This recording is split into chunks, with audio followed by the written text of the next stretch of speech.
The headline. Bracing for impact. Hurricane Idalia is set to make landfall on Florida's Gulf Coast. And it's great to be prepared. It's nice they're pre-filled versus having to fill them. So it's nice, especially when I'm by myself. So we're prepping and hoping for the best. A private burial for the founder of the Wagner mercenary group.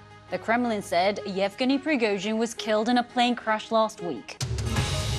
The British Foreign Secretary heads to Beijing as the US Commerce Secretary meets China's Prime Minister.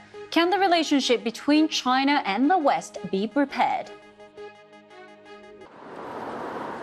And across Russia, people are remembering the brazen, straight-talking tycoon turned paramilitary leader who fell foul of the Kremlin.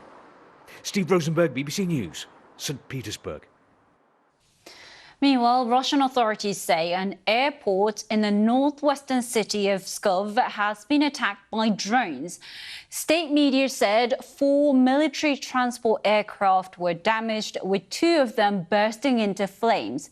Pskov's governor said there were no reports of casualties.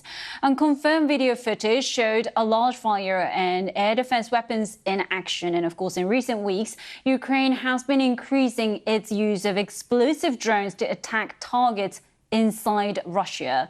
Pskov is more than 600 kilometers away from Ukraine, close to the border with Estonia.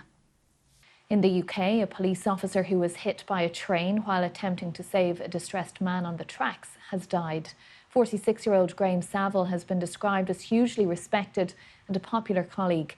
Britain's Prime Minister and Home Secretary have both expressed sadness at the officer's passing. Police in Canada have brought an additional 12 charges against a man accused of supplying a poisonous chemical to people who died by suicide. 57-year-old Kenneth Law had already been charged in May with 2 counts of counselling or aiding suicide in Canada. Police think Mr. Law may have sent more than 1,200 parcels containing lethal substances to around 40 countries. X, formerly known as Twitter, is lifting a nearly 4-year ban on political ads in the US from candidates and political parties. The company also said it would expand its safety and election teams ahead of the 2024 elections. The platform faced criticism for not doing more to prevent the spread of disinformation during US campaigns. Firefighters in Greece are still battling what's become the largest wildfire in the European Union since records began. The fire has been burning for 12 days now in northeast Greece, despite the efforts of hundreds of firefighters assisted by a fleet of water-dropping aircraft.